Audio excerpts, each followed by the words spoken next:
and we're going to Andrew on the line from Acton. Speak to us, Andrew. Hi, Maajid. Okay, so I voted Lib Dem. Okay, tell us why. I'm somebody who originally voted Leave, but I've changed my mind, and I was looking for a party who I was sure would stand for Remain.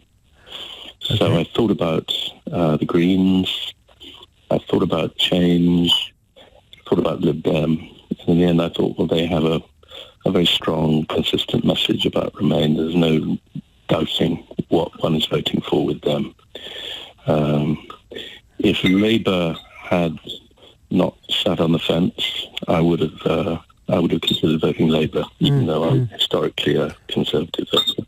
It's fascinating, Andrew. So let me understand this. You're historically a Conservative voter who would have voted Labour if they had a clear policy on staying in the European Union. But instead you voted Lib Dem. Hold on, let me summarise this. But instead you voted Lib Dems because they do have a clear policy on staying in the European Union. But you yourself voted Leave last time. I originally voted Leave last time, yeah. What on earth? Describe. How does somebody become from a Conservative Leave voter to somebody that wants to vote a Remain Labour Party but didn't because they don't support Remain and ended up voting Lib Dems? Well, explain that journey to us. Okay, yeah. So I decided reasonably soon after the referendum that I no longer thought it was a good idea to leave the EU.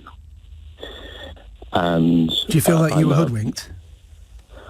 I feel I wouldn't want to suggest that people deliberately did that, but I think that there was a miscalculation on the part of the core Leave campaign, say headed by Michael Gove, to the effect that it was going to be easy to get a good deal, which was going to give us the same benefits as we had whilst being in the EU.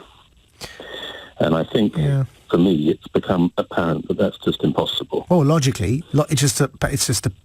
clearly it's a logical paradox, isn't it? Why would a club give you the same terms of membership after you've left the club?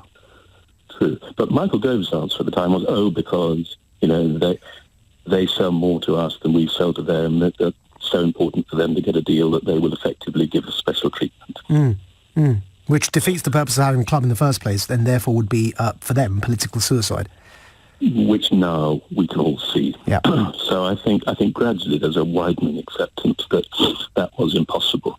So then you have to say, okay, how is this going to affect us? I mean, I personally believe if we leave with no deal, that will be a national calamity. That's what I believe. And therefore, I think the most important question facing the nation at the moment is how do we deal with Brexit? My own personal answer to that is we should reverse out of it.